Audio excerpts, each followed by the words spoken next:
सगळ्याच राजकारण्यांचं लक्ष युवकांकडे, जे काही करायचं ते युवकांकडे करायचं. फर्स्ट ऑर्डर फार महत्त्वाचं आहे निवडणूक जिंकून येण्यासाठी.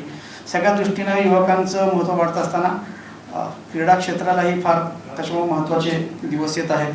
आपण 2036ला भारतामध्ये ऑलिम्पिकचं स्वप्न बघत आहोत. ते अस्तित्वात आणण्यासाठी इथे चांगले खेळाडू तयार झाले पाहिजेत, चांगल्या पायाभूत सुविधा निर्माण झाल्या पाहिजेत, ग्राउंड तयार झाले पाहिजेत, कोच चांगले तयार झाले पाहिजेत. यासाठी सगळेजण एक प्रयत्न करत आहेत. त्या दृष्टीने केंद्र सरकारची भूमिका त्यामध्ये अतिशय महत्त्वाची ठरणार आहे. आणि पुणे हे एक क्रीडा नगरी आहे. जसं सांस्कृतिक नगरी आहे तसं एक क्रीडा नगरी आहे. इथे एशियन्स गेम होऊन गेलेले आहेत, कॉमनवेल्थ युथ गेम होऊन गेलेले आहेत आणि वेगवेगळ्या प्रकारच्या स्पर्धाही कायम होत असतात. त्यामध्ये आम्ही पत्रकार म्हणून आमचे पुण्यातले सर्व रिपोर्टर्स, विशेषतः स्पोर्ट्स रिपोर्टर खूप उत्साहाने त्यात सहभागी होत असतात. त्याच्यामुळं स्पोर्ट्स बीटला एक वेगळ्या प्रकारचं महत्त्व आहे. खरं तर पुणे श्रमिक पत्रकार संघातर्फे आम्ही अशा पत्रकारांच्या दृष्टीने काही महत्त्वाचे आम्ही उपक्रम राबवत असतो. स्किल डेव्हलपमेंट असतं, त्यांच्या आरोग्याचा विषय असतो आणि ही एक 86 वर्ष जुनी पत्रकारांची भारतातली ज्या काही जुन्या संघटना आहेत त्यापैकी ही एक संघटना आहे. आणि इथे सगळे जे जवळपास 450 मेंबर आमच्या पत्रकार संघाचे आहेत. त्याच्यामध्ये संपादकांपासून ते पूर्ण रिपोर्टर, उपसंपादक, कॅमेरामन, टीव्हीचे रिपोर्टर्स अशा सगळ्यांचा याच्यामध्ये समावेश आहे. आणि पुण्यातली म्हणजे एक पत्रकार नुसती फक्त संघटना नावापुरती नाही आहे, तर ती अतिशय सक्रिय अशी आमची एक संघटना आहे. आत्ताच आम्ही जेव्हा मराठवाड्या आणि सोलापूरमध्ये जेव्हा महापूर आलेला होता तेव्हा आम्ही पुण्यातनं जे काही रिपोर्टर्स इथे कव्हर करायला गेले होते त्यांच्या अनुभव कथनाचा आम्ही कार्यक्रम त्यांनी परिस्थिती इथे मांडली. त्यातनं आम्ही शिफारशी काही राज्य सरकारला केलेल्या होत्या. त्याच्यामध्ये एक असं होतं की शेतकऱ्यांच्या आत्महत्या रोखण्यासाठी, त्यांना उत्पन्न वाढण्यासाठी आपण एक टास्क फोर्सची निर्मिती करावी अशी मी शिफारस केली. आणि खरं सांगू आत्ता कृषी विभागाने 15 दिवसापूर्वी आदेश काढला आणि त्यांनी टास्क फोर्स पण निर्मिती केलेली आहे. तर सामाजिक विषयांवर पण आमचं लक्ष असतं. जसं पत्रकारांचं आमचं स्वतःचं जे आरोग्य आहे, स्किल डेव्हलपमेंट आहे, आयुष्य आहे, त्याच्यावर आमचं लक्ष असतंच. पण ज्या काही राज्यामध्ये घडणाऱ्या घटना आहेत अशा घटनांकडे आमचं लक्ष असताना संवेदनशीलपणे त्या कव्हर केल्या जातात आणि त्याचं पुढे काहीतरी चांगलं व्हावं त्यातनं, असा एक आमचा हेतू असतो. आणखीन एक हेतू म्हणजे राज्यातले, देशातले अनेक नेते पुण्यामध्ये येत असतात, त्यांच्याशी एक संवाद झाला पाहिजे मुक्तपणे. त्यासाठी पत्रकार संघातर्फे वार्तालाप आयोजित केले जातात. त्याच्यामध्ये आत्तापर्यंत म्हणजे अटल बिहारींपासून लालकृष्ण अडवाणी, बाळासाहेब ठाकरे यांच्यापासून ते आता फडणवीस येऊन गेलेले आहेत, हर्षवर्धन सपकाळ, हर्षवर्धन पाटील येऊन गेलेले आहेत, उद्धव ठाकरे येऊन गेले आहेत, काही महिन्यापूर्वी मुरलीधर अण्णा येऊन गेलेले आहेत. त्यानंतर आता आम्हाला ह्या आमच्या ह्याच्यात तुम्हाला निमंत्रित करण्याची आम्हाला संधी मिळाली, त्याबद्दल मी तुमचं स्वागत करतो. केंद्र सरकारच्या वतीनं युवक आणि क्रीडा क्षेत्रामध्ये काय सुरू आहे निवेदन बदल करत आहोत, जे की पूर्ण क्रीडा क्षेत्राला, युवक क्षेत्राला त्यात कलाटणी मिळणार आहे, ह्याचं आपण निवेदन करावं. नंतर मग आमचे पत्रकार बांधव आपल्याला प्रश्नोत्तर विचारतील. तर तुमचं स्वागत आहे. भूमिका मांडा. सर्वात आधी मी आपले सगळ्यांचे खूप मनापासून आभार मानते की आज आपण मला इथे बोलवलं. कारण की दरवेळेस मी पुण्यात काही ना काही कार्यक्रमाच्या निमित्ताने येते, पण आपल्या पत्रकारांच्या सगळ्यांच्या भेटीसाठी आणि आपल्या सगळ्यांशी संवाद साधायची मला पण पहिल्यांदा संधी मिळते. आणि एक मला असं वाटतं की जी माहिती तुम्ही मला पत्रकार संघाबद्दल दिली पुण्याच्या, तर मला असं वाटतं की चांगला उपक्रम तुमच्या माध्यमातून राबवला जा. म्हणजे एक स्वतंत्र बिल्डिंग, त्यामध्ये एकमूतली ती रन होते चांगली आणि त्यामधनं सामाजिक उपक्रम सुद्धा राबवले जात आहे. आणि ज्या घटना आहेत, ज्या समाजामध्ये घडतात किंवा राजकीय घटना घडतात, त्या लोकांपर्यंत योग्य पद्धतीने त्या पोचतात. नक्कीच खूप चांगला उपक्रम तुमचा आहे, माझ्या शुभेच्छा आहेच त्याला. आणि आज तुम्ही मला इथे बोलवलं की आपलं केंद्र सरकारच्या माध्यमातून यूथ मिनिस्ट्रीमध्ये, त्याचबरोबर स्पोर्ट्स मिनिस्ट्रीमध्ये आता काय बदल झालेले आहे आणि कशा पद्धतीने सरकार काम करत आहे, तर नक्कीच मला सांगायला आनंद होईल. पहिलं मी यूथ मिनिस्ट्रीकडे येते, कारण की जसं तुम्ही सांगितलं आपल्या देशासाठी आणि देशाचं आपण जसं आपल्याला शेतकरी महत्त्वाचा आहे, त्याच पद्धतीने युवक पण आपल्या देशाचा एक महत्त्वाचा घटक आहे. संपूर्ण जगभरामध्ये भारत देश एकच असा एक देश आहे की ज्याच्याकडे यूथ पॉप्युलेशन ही खूप मोठी आहे. आणि देशाला विकसित बनवायचं जे काही आपण स्वप्न बघतो आहे, तर ह्या आपल्या युवकांच्याच माध्यमातून ते साकार होणार आहे. म्हणजे यूथ पॉवर आपल्याकडे खूप मोठी आहे आणि त्याला व्यवस्थित एका योग्य दिशेने घेऊन जायचं काम हे सरकारचं आहे, समाजातल्या सगळ्या लोकांचं आहे. आणि म्हणून सरकार आपल्या परीने पूर्णपणे प्रयत्न करते. आत्तापर्यंत तुम्ही बघितलं असेल, म्हणजे जर मागचा 5-6 वर्षाचा आधीचा काळ जर तुम्ही त्याच्या आधीचं बघितलं असेल तर यूथ आणि कमी लक्ष दिलं जायचं. मग ते केंद्र सरकारच्या माध्यमातून असो किंवा प्रत्येक राज्य सरकारच्या माध्यमातून असो. पण मागच्या काही वर्षापासून, म्हणजे मागच्या 5-6, 7-8 वर्षापासून बघितलं तर हे ग्राफ आता हळूहळू बदलतोय. आज आपण बघू शकतो की सरकारच्या ज्याही काही येतात ह्या यूथला घेऊन त्या पुढे आणल्या जातात. आणि आत्ताचं सुद्धा तुम्ही बजेट बघितलं असेल की स्वतः आपल्या फायनान्स मिनिस्टरांनी जी सुरुवात केली बजेटची ही यूथच्याच माध्यमातून केली. जे 12 जानेवारीला विकसित भारत यंग लीडर डायलॉग जे घेतलं गेलं भारत मंडपममध्ये, मागच्या वर्षापासून आदरणीय प्रधानमंत्रीजींच्या अध्यक्षतेखाली आपण नॅशनल यूथ डेच्या दिवशी आपण ते करत असतो. आणि जवळपास देशभरामधनं 3000 मुलं त्याच्यामध्ये यूथ मुलं मुली सगळ्या राज्यांमधनं पार्टिसिपेट करतात.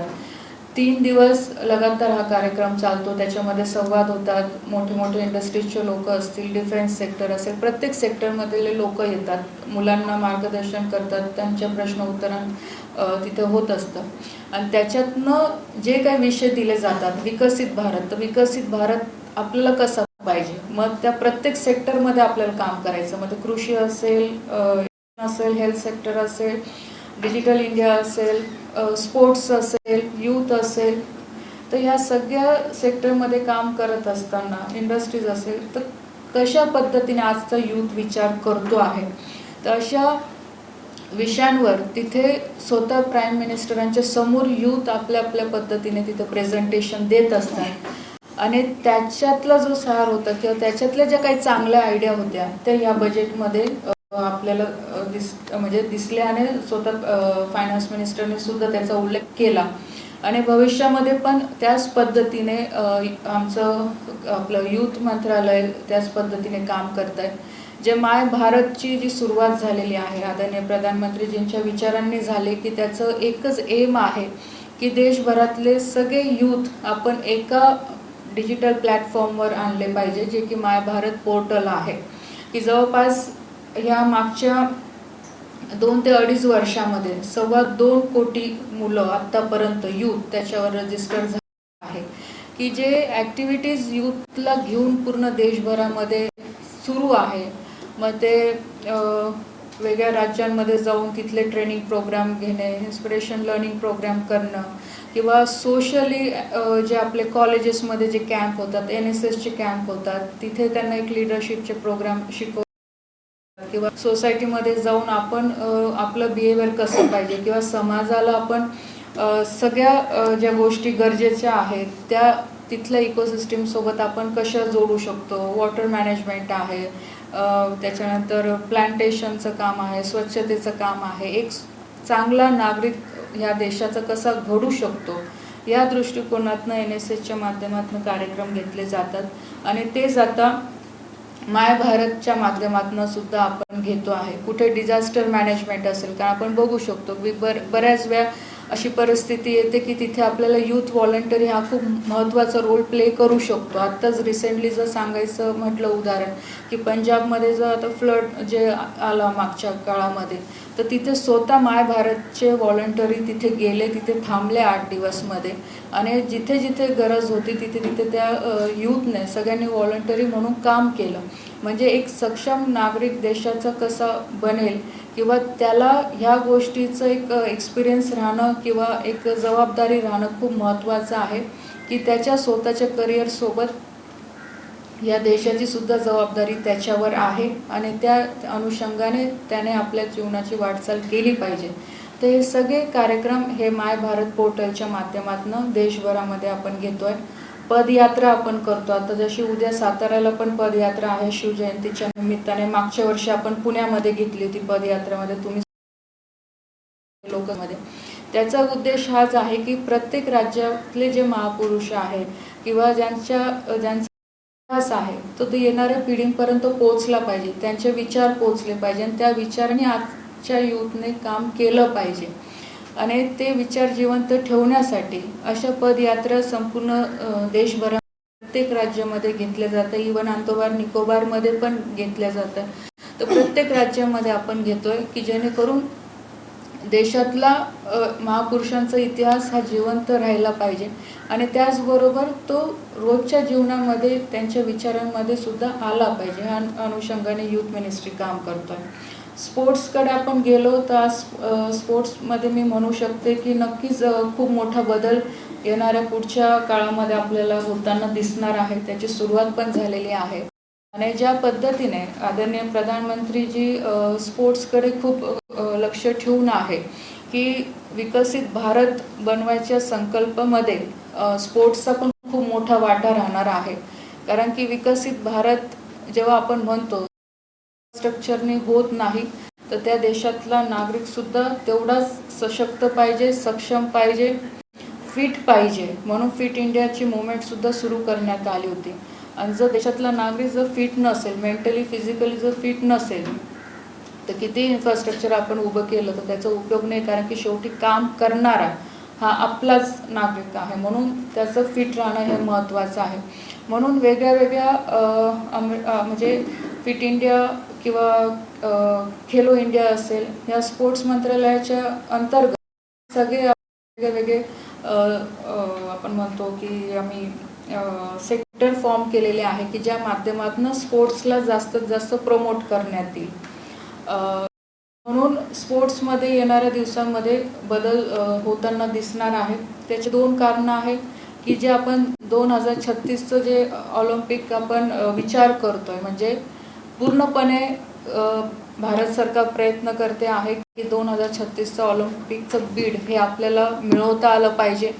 त्यासाठी जे जे काही इन्फ्रास्ट्रक्चर लागणार आहे, त्यासाठी अवेअरनेस लागणार आहे, त्यासाठी स्पोर्ट्स कल्चर आपल्या देशामध्ये वाढलं पाहिजे. त्याचबरोबरने त्या पद्धतीचे आपले खेळाडू तयार झाले पाहिजे. या दृष्टिकोनातनं पूर्ण काम करायची सुरुवात आता सरकारची झालेली आहे. खेलो इंडिया एक प्रामुख्याने त्याच्यातला एक भाग आहे की खेलो इंडियाच्या माध्यमातून कुठे ना कुठे आपण गाव पातळीपर्यंत आता स्पोर्ट्सला एक वाट मोकळी करून दिली असं आपल्या सोप्या भाषेत म्हणू शकतो. कारण की जर तुम्ही मागचे 15 वर्ष किंवा 20 वर्षाचं आधीचं बघितलं, 20 वर्ष आधीचा काळ बघितला तर तेव्हा स्पोर्ट्सला महत्त्व दिलं जात होतं. पण हळूहळू जसं जसं CBSE स्कूल आल्या त्याच्यानंतर डिजिटल ह्या गोष्टी कमी होत गेल्या. कारण की आधी जिल्हा परिषदच्या शाळांमध्ये खेळ खेळवले जायचे, शाळांमध्ये खेळवले जायचे.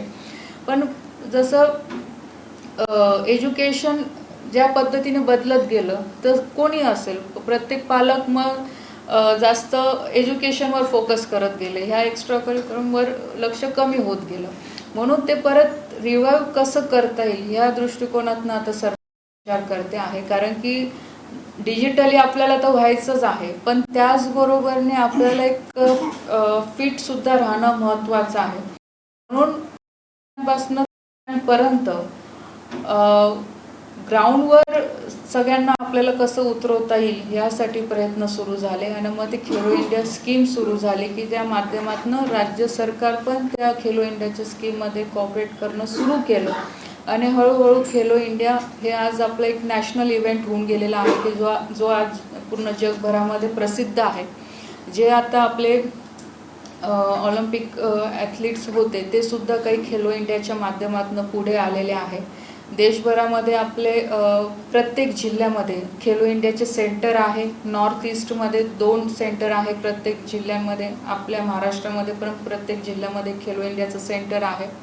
त्याच्यानंतर आपले साईचे सेंटर आहे पूर्ण देशभरामध्ये. म्हणजे सगळे छोटे मोठे पकडून जवळपास 100च्या आसपास आज आपले सेंटर आहे की तिथे जे एलिट ॲथलीट्स आहेत त्यांना पूर्ण ट्रेनिंग दिलं जातं. त्यांचं न्यूट्रिशन असेल, त्यांचं फिजिओ असेल, त्यांचं स्पोर्ट्स मॅनेजमेंट असेल, त्यांचे कोच असतील, त्यांना परत फॉरेनला कुठे कोचिंगला पाठवायचं असेल, या सगळ्या गोष्टींवर साई सेंटरच्या माध्यमातून लक्ष दिलं जातं आणि तिथे त्या ॲथलीट्सला ट्रेनिंग दिलं जातं. पण याच्याबद्दल माहितीसुद्धा खूप कमी लोकांना आहे. म्हणून स्पोर्ट्स स्कूल्स असतील किंवा प्रायव्हेट स्पोर्ट्सचे इन्स्टिट्यूट असतील ते पीच्या मॉडेल मधनं कसं आपण जास्त वाढू शकतो किंवा CSR फंडमधनं अजून स्पोर्ट्सला कसं प्रमोट करू शकतो या अनुषंगाने आता सरकार काम करते. म्हणून मागच्या गेल्या अधिवेशनमध्ये आपलं स्पोर्ट्स गव्हर्नर बिल आलं, ॲक्ट आला की ज्या माध्यमातून जेवढेही आपले फेडरेशन आहे, कारण की स्पोर्ट्स विदाऊट फेडरेशन आपण पुढे नाही घेऊन जाऊ शकत. फेडरेशनचा खूप महत्त्वाचा रोल आहे आणि आजच्या परिस्थितीमध्ये बघितलं तर बऱ्याचशा फेडरेशनच्या इंटरनली खूप वाद आहे. कुठे कुठे एका स्पोर्ट्सचे 2-2 फेडरेशन झालेले आहे, स्टेटवर पण नॅशनलवर पण. तर त्याला स्ट्रीमलाईन करायसाठी हा ॲक्ट आणला गेलेला आहे. बरेचसे फेडरेशनचे जर तुम्ही बघितलं असेल त्यांचे वाद कोर्टापर्यंत आहे आणि बऱ्याचशा गेमला मग स्टे आणला जातो. बरेचसे खेळाडू बिचारे प्रॅक्टिस करतात पण स्टे असल्यामुळे त्यांना बाहेर चान्स भेटत नाही खेळायला, वेळेवर कोर्टाकडनं स्टे दिला जातो. तर ह्या सगळ्या गोष्टींमुळे सुद्धा आपला खेळाडू सफर होतो आणि तो त्या टार्गेटपर्यंत तो पोचू शकत नाही. म्हणून आता हे जे स्पोर्ट्स गव्हर्नन्स ॲक्ट आणलं गेलेलं आहे की त्या माध्यमातून आता सरकार आपण म्हणतो की डायरेक्ट सरकारचं कंट्रोल नाही राहणार, पण कमिटी जी बनेल की त्या माध्यमातून फेडरेशनचे जे काही अडीअडचणी असतील ते तिथे सॉल्व केले जातील.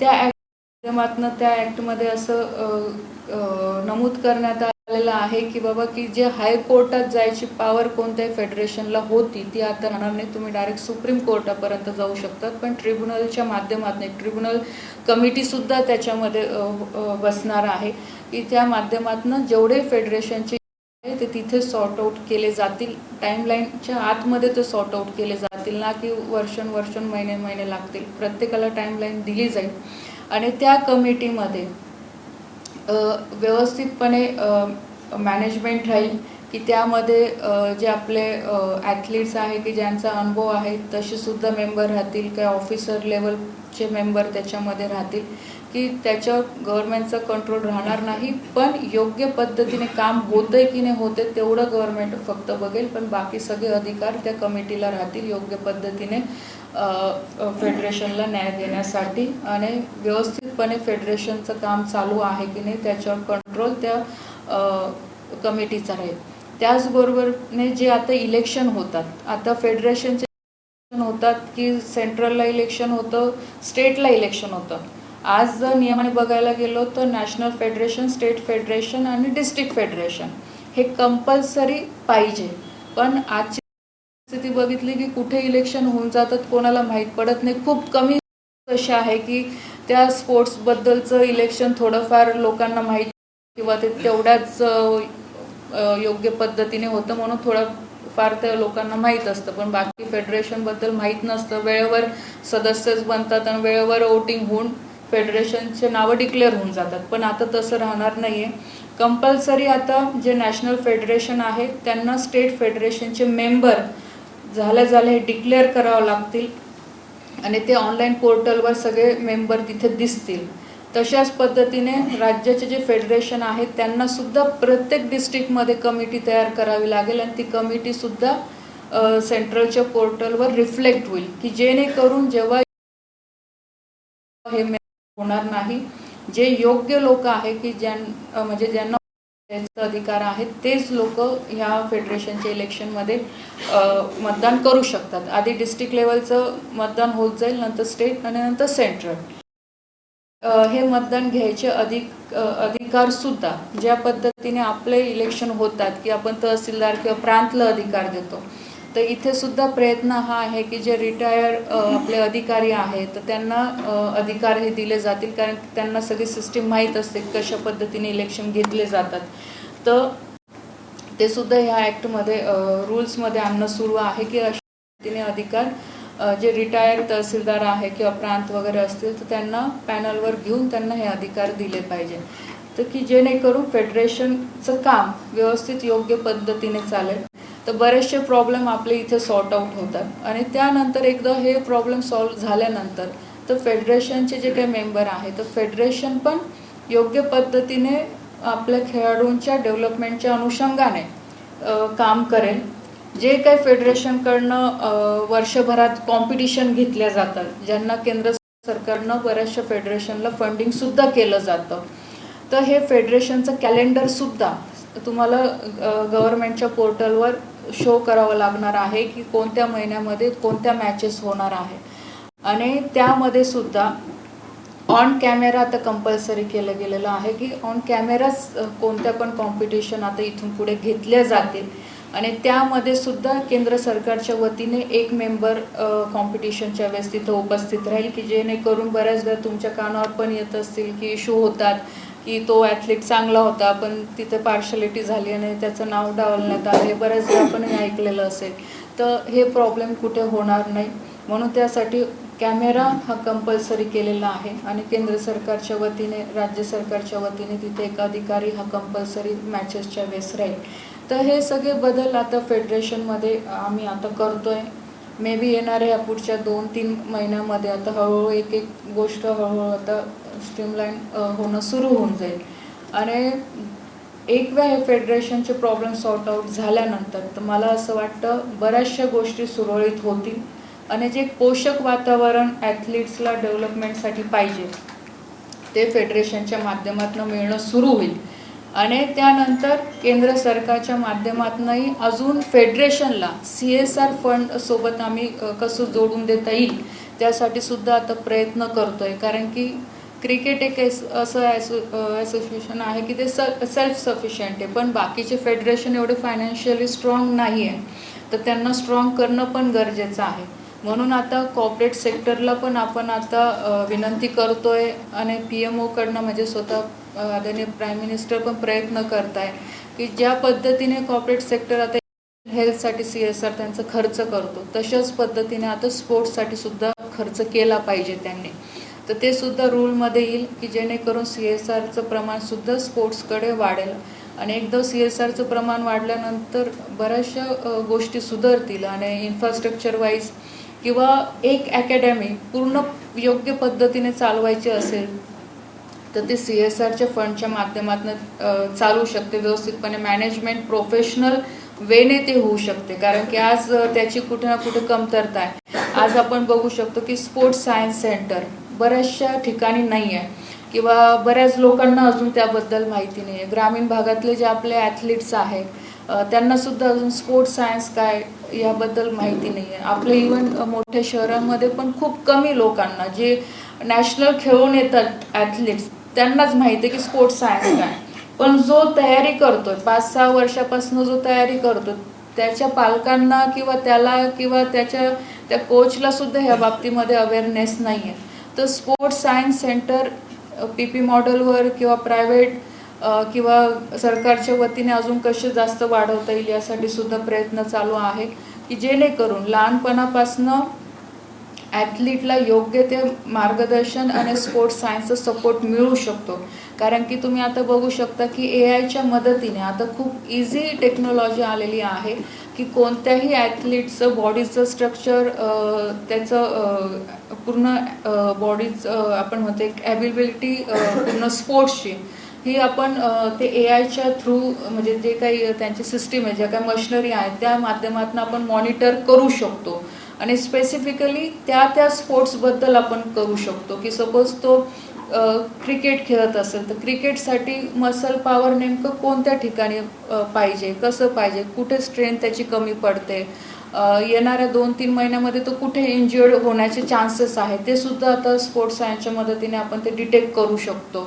फिजिओथेरपीचा रोल खूप महत्त्वाचा आहे कारण फिजिओथेरपीशिवाय आपण एक ॲथलीट्सला प्रॉपर ट्रीटमेंट नाही करू शकत. न्यूट्रिशनचा रोल खूप महत्त्वाचा आहे की तुमचं एकदा बॉडी स्कॅन झाल्यानंतर त्याला किती डाएट आणि कोणत्या प्रपोर्शनमध्ये डाएट देणं अपेक्षित आहे. कारण की प्रत्येकाची बॉडी वेगळी वेगळी आहे, प्रत्येकाचा खेळ वेगळा वेगळा आहे.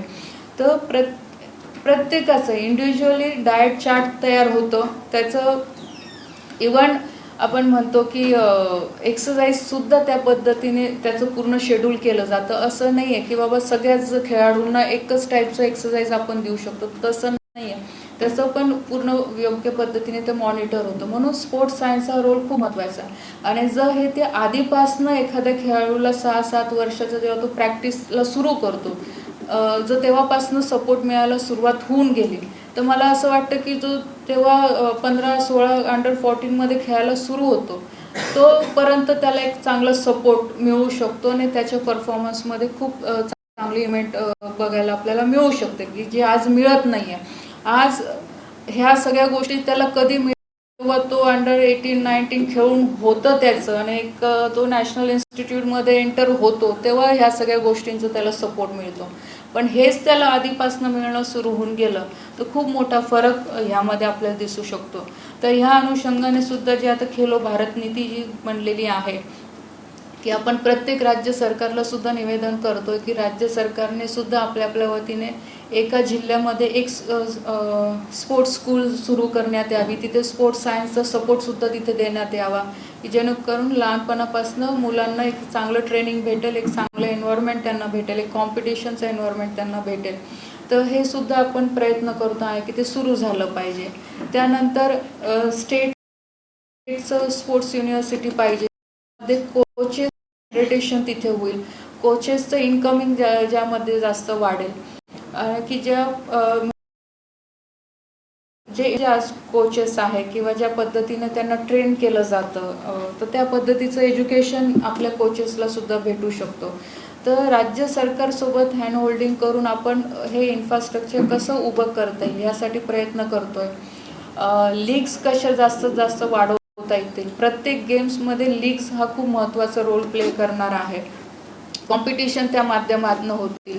जे ॲथलीट्स आहेत त्यांना सुद्धा एक प्लॅटफॉर्म मिळेल की एक करिअर वाईज सुद्धा ते लीगच्या माध्यमातून स्वतःचं प्रमोशन करू शकतात, प्रॅक्टिस त्यांची तिथे होऊ शकते आणि त्याचबरोबरीने लोकांमध्ये पण एक अवेअरनेस ह्या माध्यमातून लीगच्या माध्यमातून होऊ शकतो. आता क्रिकेटचं जर आपण बघितलं, जेव्हा IPLची सुरुवात झाली तेव्हा एवढं प्राऊड नव्हतं, पण आजच त्या बघितलं आपण की केवढ्या मोठ्या स्केलवर ते पोहोचलेलं आहे. तर त्याच पद्धतीने बाकीच्या गेम्समध्ये पण आपण ते कसं करू शकतो. म्हणून प्रायव्हेट लीग्स जेवढ्या जास्तीत जास्त सुरू करता येतील तेवढं सुरू करायचा प्रयत्न सरकारच्या वतीने होतो आणि तसंही प्रमोट केलं जात आहे की जेणेकरून ग्रामीण भागातल्या मुलांना पण एक चांगलं प्लॅटफॉर्म मिळू शकतो ह्या माध्यमातून. आणि ह्याच लीगच्या माध्यमातून टॅलेंट आयडेंटिफिकेशन पण आपण करू शकतो की जेणेकरून हे जे साहीमध्ये मुलं इनटेक केले जातात तर ह्या लीगच्या माध्यमातून पण ते करता येऊ शकतो. तर हा सुद्धा एक बदल ह्या नीतीच्या माध्यमातून आपण करायचा प्रयत्न करतोय.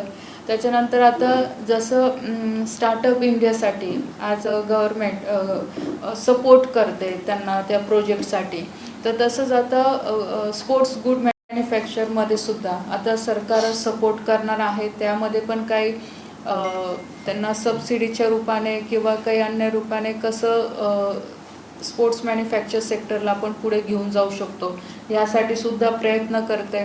आम्ही आता प्रयत्न करतो की जे आपल्या IITs आहे की जिथे मुलं प्रोजेक्ट घेतात स्पोर्ट्स इक्विपमेंटवर किंवा स्पोर्ट्स इन्फ्रास्ट्रक्चरवर, स्पोर्ट्स सायन्सवर जे रिसर्च सुरू आहे त्यामध्ये पण सरकार प्रयत्न करते की त्या सेक्टरला आपण कसं मदत करू शकतो की जे चांगले प्रोजेक्ट यामधनं बाहेर येतील आणि इंडस्ट्रीज वाले जे आहेत ते हे प्रोजेक्ट लावू शकतील इक्विपमेंट मॅन्युफॅक्चरिंगचे की ज्यामध्ये एक चांगला फायदा ॲथलीट्सला होऊ शकतो. कारण की स्पोर्ट्स इक्विपमेंट आपण बघतो की आज रेट वाईज ते महाग असतातच आणि बऱ्याच वेळा आपल्याला ते इम्पोर्ट पण करावे लागतात.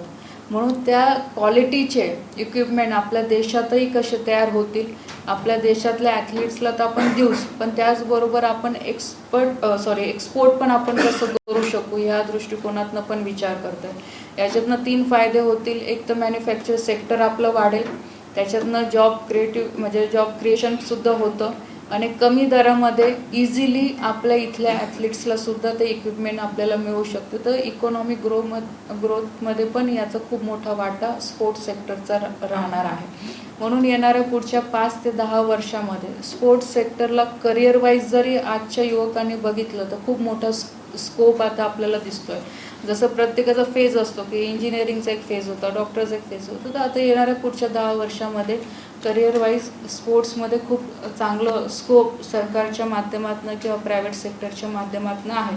आजही जर आपण गेले तर ओडिसामध्ये जर तुम्ही बघितलं असेल की तिथे राज्य सरकारच्या माध्यमातून खूप चांगलं इन्फ्रास्ट्रक्चर हॉकी त्यांनी गेम ॲडॉप्ट केलेला आहे.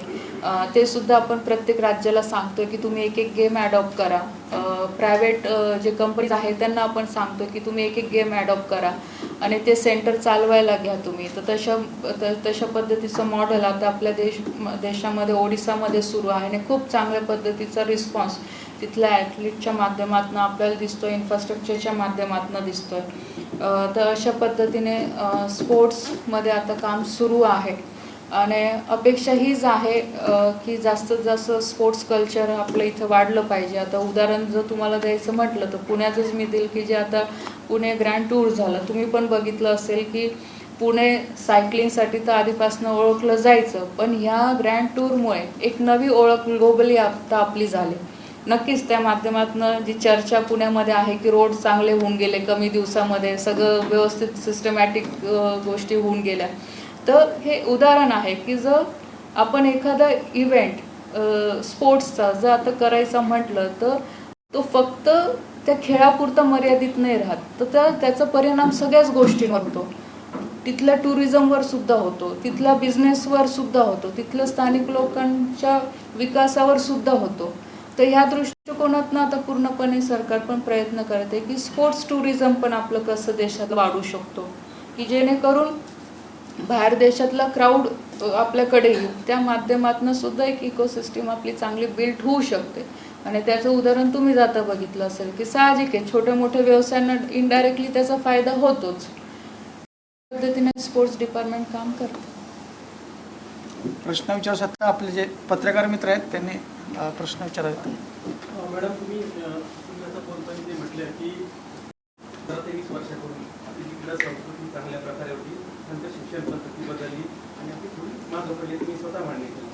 पण मला असं म्हणायचं की गेल्या 5 वर्षामध्ये 10 वर्षामध्ये क्रीडा शिक्षण कुठल्याही शाळेमध्ये भरण्यात आलेलं नाही. आपली क्रीडा संस्कृती वाढणार कशी? खेळाडू तर शाळेतूनच घडणार म्हणजे फक्त बोलून काय उपयोग नाही, प्रत्यक्ष कृतीमध्ये काहीच नाही. आणि तेच मी तुम्हाला सांगितलं ना की आधी हा ट्रेंड होता, तो हळूहळू एज्युकेशन सोबत बदलत गेला, पण आता परत तेच रिवाईव्ह होतोय की आता हळूहळू हा ट्रेंड आता यायला सुरुवात होऊन गेलेली आहे आणि त्याचे परिणाम पण दिसतील की आज न्यू एज्युकेशन पॉलिसीच्या अनुषंगाने आता स्पोर्ट्सला पण तेवढंच प्राधान्य देणं गरजेचं आहे. फक्त ते वीकली 1 आणि 2 क्लास घेऊन चालणार नाही, तर त्याला एक आपण म्हणतो की रुटीन क्लास त्याचं कसं होईल, रुटीन ॲक्टिव्हिटी स्पोर्ट्सच्या कशा घेतल्या जाते ह्यासाठी सुद्धा गव्हर्नमेंटने काम करणं सुरू केलेलं आहे. आणि तशाच पद्धतीने वाटचाल आता राज्य सरकार सोबत टायअप करून आता येणाऱ्या दिवसामध्ये आम्ही काम करणार आहे. आणि जसं तुम्ही सांगितलं की आता बऱ्याचशा प्रायव्हेट स्कूलमध्ये आपल्याला ते दिसतं, पण आज गव्हर्नमेंट स्कूलमध्ये नक्कीच हे नाही आहे. आज तिथे एक आपण म्हणू शकतो की तिथे एक कमतरता आहेच, पण त्याच अनुषंगाने आता काम करायला सुरुवात करतोय.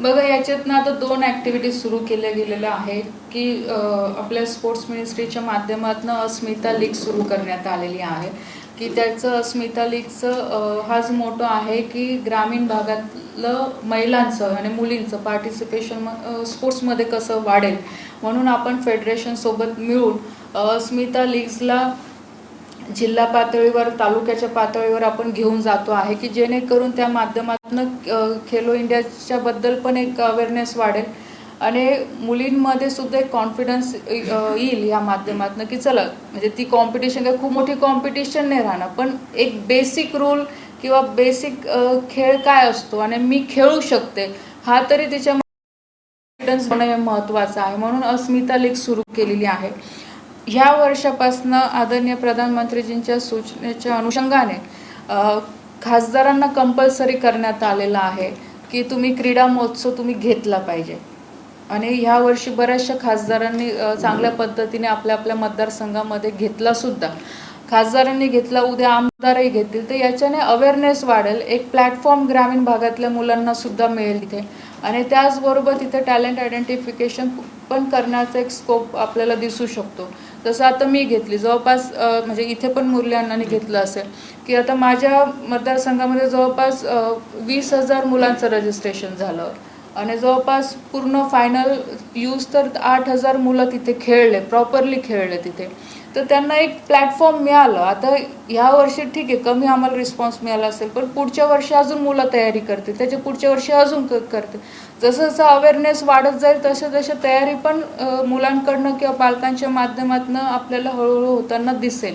तर हे आपण जोपर्यंत लोकांमध्ये घेऊन जाणार नाही, अवेअरनेस वाढवणार नाही, तोपर्यंत एक कल्चर तयार होणार नाही.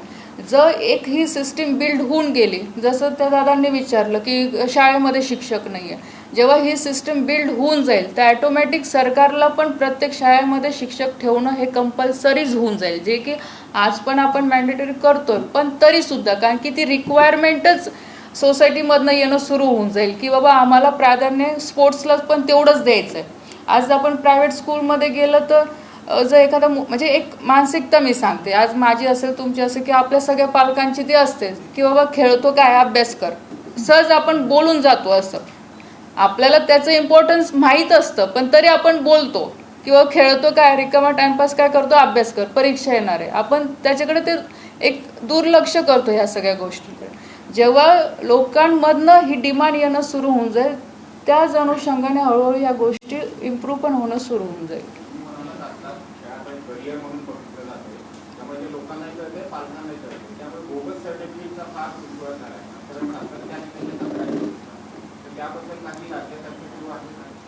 बघा राज्याचं तर मला एवढं स्पेसिफिकली नाही सांगता येणार, पण ह्या तक्रारी माझ्याकडनं पण आलेल्या आहे आणि मी पण ह्या मताची की बाबा हे सर्टिफिकेट सिस्टीम पण थोडं ऑनलाईन केलं गेलं पाहिजे.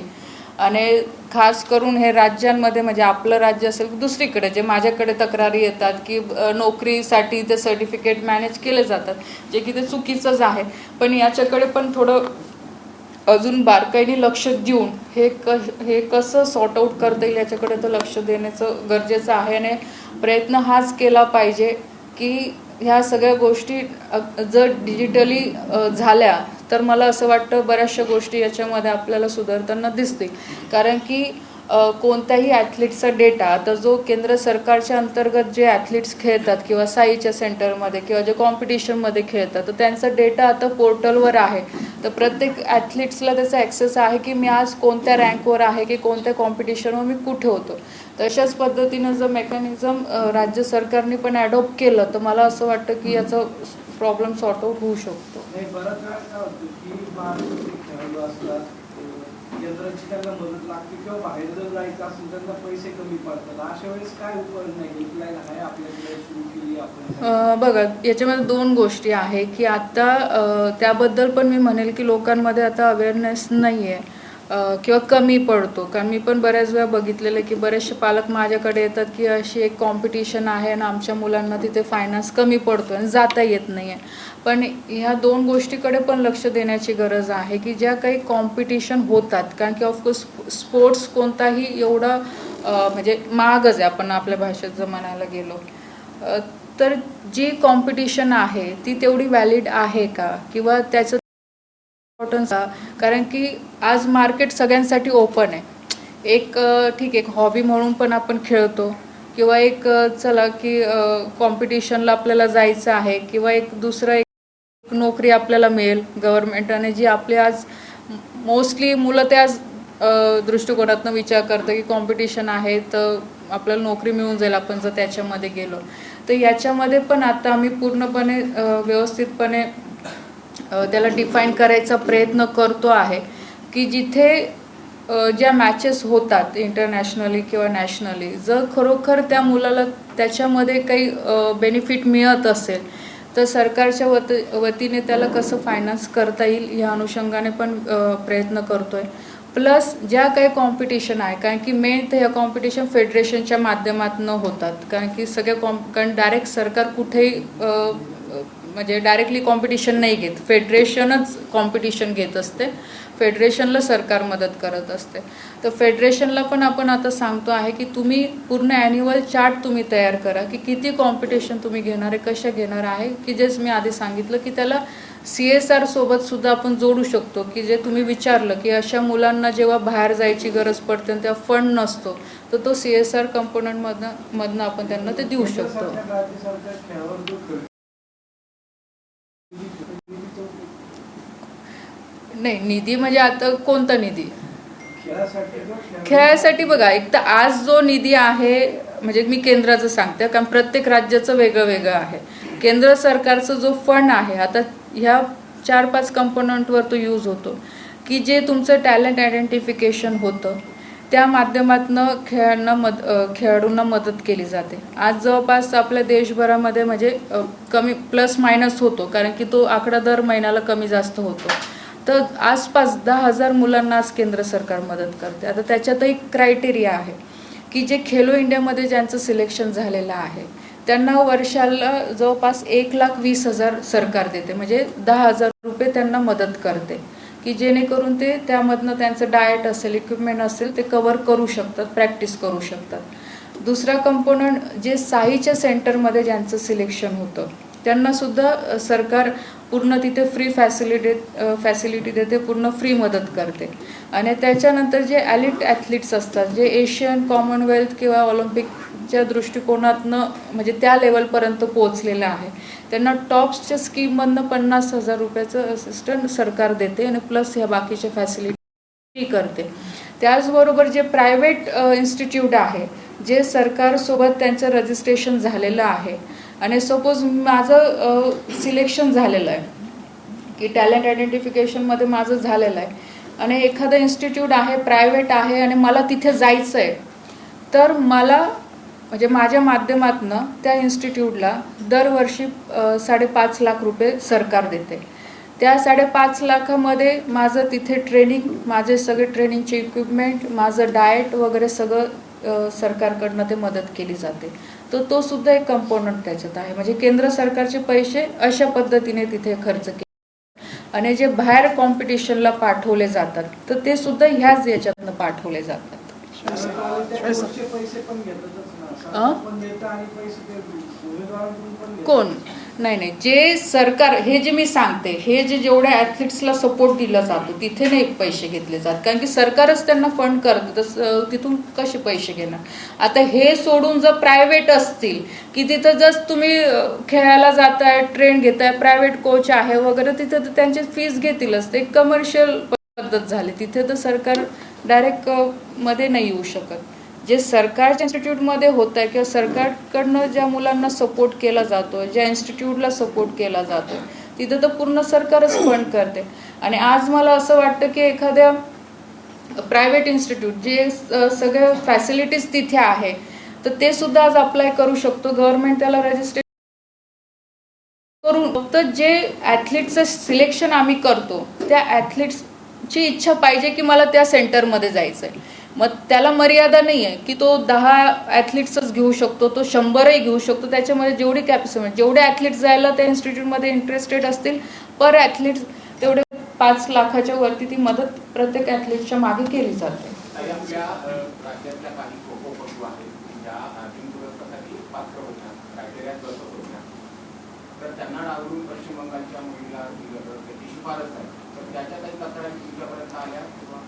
माझ्यापर्यंत तक्रारी आल्या त्याच्या आणि त्याचं सुद्धा आपण पूर्ण इन्क्वायरीसाठी सुद्धा ते पाठवलेलं आहे. ते मॅडम क्रीडा कायद्याचं गरज सुरू होतं, राष्ट्रपतींच्या सही काय झालं किंवा हेच ते झालं ना आपलं, तेच मी सांगितलं ना, स्पोर्ट्स गव्हर्नर ॲक्ट सांगितलं ना. तो मॅडम एक महत्त्वाची गोष्ट आपल्याकडे थांबा, तुम्ही पत्रकार नाही आहेत प्लीज.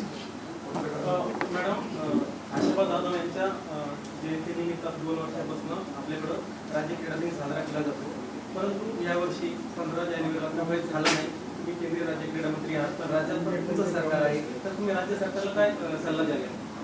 नाही, ऑफकोर्स बघा केलंच पाहिजे आपण. आणि आता नॅशनल स्पोर्ट्स डे पण आता आपण साजरा करतो, तसं राज्यामध्ये पण एक दिवस म्हणजे जसं तुम्ही म्हणताय की एक लिगसी जी आपली आहे ती तर साजरी केलीच पाहिजे. कागदावर दिसतं पण प्रत्यक्ष कृतीमध्ये काही त्यांचे काही सांगत हो, तर तेच मी सांगते की आता तुम्ही मला विषय सांगितलं तर नक्कीच मी पण याची दखल घेऊन पुढे केलं तर पाहिजे. कारण जेवढं राज्याकडनं प्रमोट करता येईल स्पोर्ट्सला तेवढं नक्कीच करायचा प्रयत्न करणं गरजेचंच आहे. आता पुण्यामध्ये ग्रँड टूर्स आहे आता पुढचे राष्ट्रकुल गुजरातमध्ये, तर तशा पार्श्वभूमीवर पुण्यामध्ये एखादा असाच एखादा स्पोर्ट्स इव्हेंट बालेवाडीमध्ये घेण्याचा असं तुमचा माणूस आहे? माझा मानस तर आहे ऑफकोर्स, राज्य माझं आहे तर मला तर तेवढं चांगलंच वाटेल की इथे त्याच्यासाठी मी पण प्रयत्न करते आहे. पण त्याचं बरोबर नाही, इथलं बाकीचे पण सगळे आपण म्हणतो की इन्फ्रास्ट्रक्चर वाईज किंवा राज्य सरकारच्या वतीने पण तेवढे प्रयत्न होणं गरजेचं आहे. आणि जसं माझं आदरणीय आपले मुख्यमंत्री त्यांच्याशी पण बोलणं झालेलं आहे आणि ते पण या बाबतीमध्ये पॉझिटिव्ह आहे. आणि इथे पण जे मला माहीत आहे की आपल्या राज्याच्या क्रीडा क्षेत्रामध्ये पण बरेचसे बदल आता करणं सुरू झालेले आहे. आता मागच्या वेळेस जेव्हा हे ग्रँड टूरच्या वेळेस मी इथे गेलेली आपल्या बालवाडी स्टेडियमला, त्याचं पण आता पूर्ण रिन्युएशनचं सुद्धा सुरू आहे. तिथे सुद्धा बऱ्याचशा फॅसिलिटी वाढवण्याचा प्रयत्न सुद्धा सुरू आहे. आणि ह्याचबरोबरने मी म्हणेल की पुण्यासारखंच नागपूरला आता जवळपास 600 कोटीचा प्रोजेक्ट सुरू आहे. जे संभाजीनगरचं साईचं सेंटर आहे आपलं, तिथे पण आम्ही प्रयत्न करतो की त्याला पण अजून कुठे अजून थोडं वाढवता येईल, कोणत्या सेक्टरमध्ये त्याला पण आपण फंडिंग देण्याचा प्रयत्न करतो आहे. की राज्यामध्ये असे 5-6 ठिकाणं आपले इन्फ्रास्ट्रक्चर वाईज मजबूत झाले पाहिजे की भविष्यामध्ये असे काही मोठे इव्हेंट आले तर ते आपण घेऊ शकतो. शिवाय सर, 2-3 प्रश्न आहेत. तुम्ही आता म्हणालात की औरंगाबादला तुमचं नॅशनल सेंटर ऑफ एक्सलन्स महाराष्ट्रातले काही खेळाडू जिम्नॅस्टिक किंवा इतर खेळाचे ठिकाण, तर ते सेंटर चालू झाल्यापासून त्यांना जे तिथं साहित्य पाहिजे ते अजून ते उपलब्ध करून दिलं गेलेलं आहे. त्याच्यामुळं त्याच्यातल्या 4 नॅशनल आणि इंटरनॅशनल खेळाडू महिला खेळाडू महाराष्ट्रातल्या त्यांना तिथून सोडावं लागलं आणि दुसऱ्या सेंटरला जावं. ते पण असं तर माहिती आहे माझ्यापर्यंत, कारण मी आता जस्ट रिसेंटली तिथे जाऊन आले, जेव्हा की माझ्या माहितीच्या हिशोबाने तिथलं जिम्नॅस्टिकचं खूप चांगलं चालू आहे. जर असं काही असेल तर मला द्या तुम्ही, मी बोलते. तिथल्या स्वतःच्या कोचनी मला तुम्ही यायच्या आधी अर्धा तास नाही, मला द्या ना माहिती, मी एकदम पर्सनली सगळं विचारतो. तुम्ही म्हणाशी टॉपची स्कीम म्हणजे टार्गेट ऑलिम्पिक पोडियम स्कीम, त्या ह्याच्यामध्ये ठराविक खेळ आहे. त्या ठराविक खेळामध्ये आत्तापर्यंत जर राई सरकोबर, तेजस्वी सावंत त्यांच्या परफॉर्मन्स प्रमाणे त्यांना ते किती मिळाले. आता काही वर्षानंतर राष्ट्रकुल क्रीडा स्पर्धा भारतामध्ये अहमदाबाद आहे. त्या अनुषंगाने महाराष्ट्रातल्या काही खेळाडूंना तिथं पोहोचण्यासाठी तो परफॉर्मन्स द्यावा लागतो. आता ह्याला जोडूनच तुमचा मनाचा प्रश्न मार्गदर्शक. आपल्या राज्यामध्ये सुद्धा 164 मार्गदर्शक आहेत जे NIS करून आहेत, पण ते 2003-04 साली महाराष्ट्राने एक GR बदलला कोचेस नेमण्याचा. त्या GR मध्ये त्यांनी सांगितलं NIS और ब्रिगेड और MPL. त्यामुळं त्या लोकांना आर्थिक व्यवहाराच्या ह्याच्यामुळे त्या NIS कोचला नोकरी मिळाली नाही आणि ते आत्ता एक तर स्वतःचा क्लब चालू करतायत किंवा एखाद्या कॉलेजमध्ये आहेत किंवा एखाद्या प्रायव्हेट युनिव्हर्सिटीमध्ये टाकतात. म्हणजे जर आपल्याच राज्यामधून जर या NIS कोचला हे पुढे येऊन देत नसतील, आम्ही सगळ्या पत्रकारांनी त्यावेळेस खूप बातम्या दिल्या की BPL MPL हा NIS कोच होऊ शकतो. त्यावेळेस कोणीही ते ऐकलं. आणि पूर्वी एक स्कीम होती की जे आपले शासनाचे जे मार्गदर्शक आहेत की त्यांना अपडेशन पत्यावर पाठवायचे शासनाच्या खर्चात. त्यांनी सुद्धा ती स्कीम बंद केली. मग क्रीडा महाराष्ट्राचं क्रीडा खातं फक्त बॅग बनायचीच कामं करतात. आणि आता तुम्हाला ते मॅडम की हा जो नियम बदलल्यानंतर आणि जे अधिकारी ते राजकारी ते थोडे बाईक काम होतं तुम्ही पेटला तरी टाकले पाहिजे त्यांना पोच करायचं असेल ती सुरुवात पण नाही. याच्यात मी याच्या व्यतिरिक्त आता जे जुने चांगले मार्गदर्शक आहेत की जे राष्ट्रीय खेळाडू तयार करतायत, खेलो इंडियामध्ये त्यांच्या खेळाडूंनी पदकं जिंकली. महाराष्ट्र राज्याच्या क्रीडा खात्याने शासनाची परवानगी घेऊन त्यांना जिल्हा क्रीडाधिकारी म्हणून कोचेस करून काढणं, जिल्हा क्रीडाधिकारी म्हणून नेमणूक दिली. मग पोस्ट BSO झालेला आहे, त्याच्याकडे जो खेळाडू असेल खेलो इंडियाचा, त्याच्यासाठी जर नवीन कोच आला तर त्या कोचला त्याचं संपूर्ण बॉडी फिजिक्स, त्याचं टायमिंग, सगळं कोचिंगचं सेंटर हे त्याला समजण्यासाठी 6 महिने लागतील. मग त्याचा परफॉर्मन्स जाणार नाही का? मग महाराष्ट्रातले खेळाडू कसे तयार?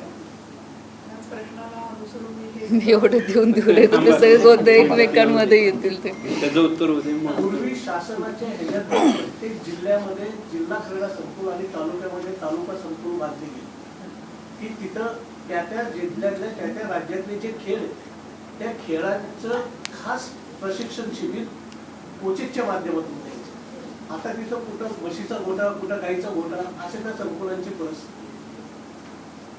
मग महाराष्ट्रातले हे खेळाडू ऑलिम्पिक किंवा एशियन गेम किंवा राष्ट्रकुलमध्ये फक्त आज कॅनडा आपल्यापेक्षा लहान देश, पण मागच्या राष्ट्रकुल स्पर्धेमध्ये पदक जिंकली आणि आपण 61. तुमच्या बऱ्याचशा गोष्टींशी मी पण सहमत आहेच.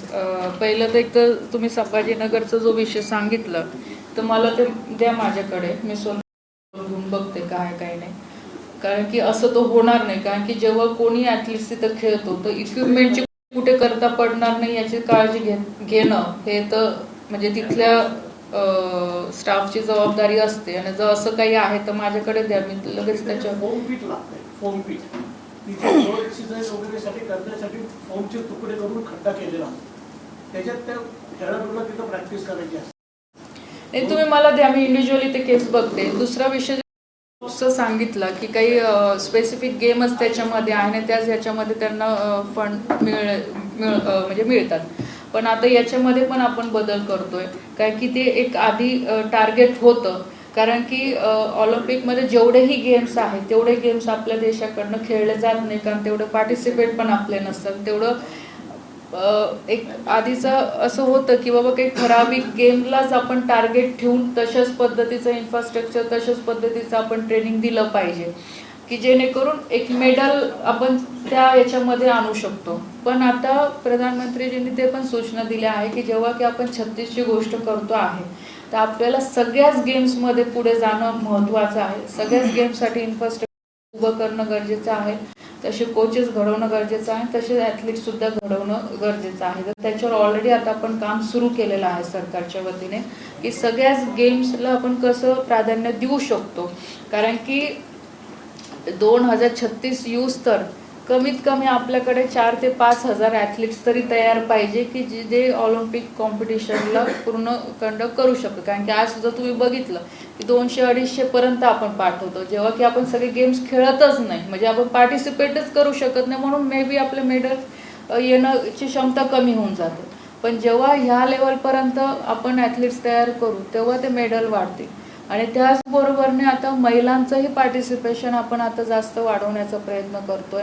कारण की ॲज कम्पेअर टू जर पूर्ण जगभरातलं जर आपण रेशो बघितला, म्हणजे बाहेर पण असं बऱ्याच म्हणजे जे ग्राफिक आम्हाला समजवलं गेलं, जे दाखवलं गेलं किंवा जे मी समजले की महिलांचं पार्टिसिपेशन सगळीकडेच कमी आहे. तर आपल्या देशामध्ये ती संधी आहे की जर आपण इथं महिलांचं पार्टिसिपेशन जास्त वाढवलं तर कदाचित आपल्याला महिलांच्या माध्यमातून मेडल आणण्याचे चान्सेस जास्त वाढू शकतात. म्हणून आपण जे अस्मिता लीग सुरू केली जेणेकरून महिलांचं पार्टिसिपेशन वाढेल. जे आपण आता कमिटीज तयार करणार आहे, जे आपण कमिटी तयार करणार आहे त्यामध्ये पण महिलांचा सहभाग त्या कमिटीमध्ये जास्तीत जास्त मेंबर म्हणून कसं राहील ते सुद्धा आपण करतो. कारण की एक कमिटी तुमची नॅशनल कमिटी झाली, राज्याची कमिटी झाली, जिल्ह्याची कमिटी झाली, महिला ह्यामध्ये डायरेक्टली येणार आहे. तिसरी गोष्ट की कोचेसमध्ये सुद्धा महिलांचं प्रमाण आपण वाढवण्याचा प्रयत्न करतो की जेणेकरून की जेव्हा पार्टिसिपेशन एक ॲथलीट म्हणून, खेळाडू म्हणून महिलांचं वाढेल तर एक सेफर साईड म्हणून किंवा एक सेफ्टी म्हणून महिला कोचेस पण जास्त ह्यामध्ये आल्या पाहिजे, या अनुषंगाने आपण प्रयत्न करतोय. जो राज्याचा विषय तुम्ही सांगितला ना, जेव्हा मला हे सगळं सांगण्यात आलं या गोष्टीवर मी पण ऑब्जेक्शन घेतलं की तुम्ही एखादा प्रोफेसरला एखाद्या खालच्या शिक्षकासोबत कम्पेअर नाही करू शकत, कारण की त्याचं एज्युकेशन वेगळं, त्याचं ट्रेनिंग वेगळं आहे आणि मग त्याचं महत्त्वच काय. जर BPEDलाच तुम्हाला घ्यायचं असेल तर मग तो एवढा पटियाला शिकून उपयोग काय आहे. तर याला ऑब्जेक्शन मी घेतलेलं होतं, पण ते ऑलरेडी ती प्रोसेस झाली आणि सगळ्या गोष्टी काही माझ्या हातातल्या पण नव्हत्या. पण मी या बाबतीत मी पण ऑब्जेक्शन त्या तुम्ही आता सीएम साहेबांना सांगू शकता ना की तेच मी सांगते की ऑब्जेक्शन मी घेतलं होतं, पण त्यांचा विचार करायचं इथल्या अधिकाऱ्यांचं वेगळं आहे की मग तुम्ही एका बाजूला म्हणता स्पोर्ट्सला वाढवा, मग इथे शिक्षक कमी आहे तर मग आता यांना प्राधान्य दिलं तर काय होतं. तर तो त्यांचा अँगल आहे. पण ह्या मुद्द्याशी तर मी पण सहमत आहे की हे करणं तसं योग्य नाही. ताई, हे सगळ्यात महत्त्वाचं त्याच्यामध्ये बोगस सर्टिफिकेट खेळाडूंची नावाने खूप मोठे रॅकेट आहे महाराष्ट्रात. झाला त्याच्यावर काय केलं? नाही, मी तेच बोलली की बघा की राज्य सरकारच्या वतीने पण जोही काही ॲथलीटचा डेटा आहे तो डिजिटली करणं अत्यंत गरजेचं आहे. तो पोर्टलवर आणणं गरजेचं आहे. त्याचा ॲक्सेस भले सरकारकडे राहील पण तो ऑनलाईन करणं महत्त्वाचं आहे. जोपर्यंत ह्या गोष्टी होणार नाही तोपर्यंत हे सर्टिफिकेटचं पण प्रमाण वाढणार नाही. कारण की एक ऑथेंटिकेशन आपण जे म्हणतो, जेव्हा हे सगळे डॉक्युमेंट्स डिजिटली होतील तेव्हाच याच्यावर काही ना काही हे निघू शकतो. आणि जेव्हा अशा काही केसेस पुढे येतात तर त्याच्यावर तर सरकारने त्वरित कारवाई करून ते करणं गरजेचं. पुणे विद्यापीठात गेला होता, नाशिकच्या कुंभमेळ्यात मुलांना श्रमदानासाठीचा विषय खूप गाजतोय सध्या. काय झालं कधी? नाही, माझ्यापर्यंत नाही विषय आला. विषय आहे. एक विनंती आहे. पुण्याच्या झोपडीतील ASI मध्ये अंडर 16 महिलांची सिलेक्शन ट्रायल झाली. तिथं महिलांची कोचिंगसाठी 16 वर्षाची. आम्ही त्यानंतर अशी विनंती केली, why don't you appoint a lady coach to this? तुम्ही पतियाळाकडून आला नाही म्हणे ते एवढं सोपं नाही आहे. त्याची खूप नंतर तुम्ही प्रस्ताव तर द्या आणि त्या ह्याच्यामध्ये ट्रेजर सेट जे आहे महिलांचं ते जर थोडंसं त्याच्यात वेगळं करून त्याच्यात फक्त महिलाच कोचिंग जर नेमले तर आपल्या पुढच्या दृष्टीकोन आता त्या मुली सगळ्या 16, 17, 18 वर्षाच्या आहेत. म्हणजे त्या 2036च्या नियोजनाप्रमाणे जर अजून हे प्रत्येक राज्यात जर केलं हे खूप छान होऊ शकतं. तर तिथे लेडीज कोच जर नेमले तर इट विल बी गुड. कारण काय महिलांच्या काय अडचणी असतात, काय तांत्रिक अडचणी असतात, ते फक्त महिलाच समजतात. ऐका ना प्लीज, तुम्ही पत्रकार आहेत, फक्त पत्रकार प्रश्न विचारतो. एकंदरीत नियोजनाप्रमाणे एकंदरीत नियोजनाप्रमाणे अहमदाबाद राष्ट्रकुल स्पर्धेमध्ये आपण 100चा आकडा पार करू शकतो. तेव्हा ते आत्ता नाही सांगू शकत. शेवटी आपल्याला तयारी तर आपल्याला करावीच लागणार आहे. शेवटी प्रयत्न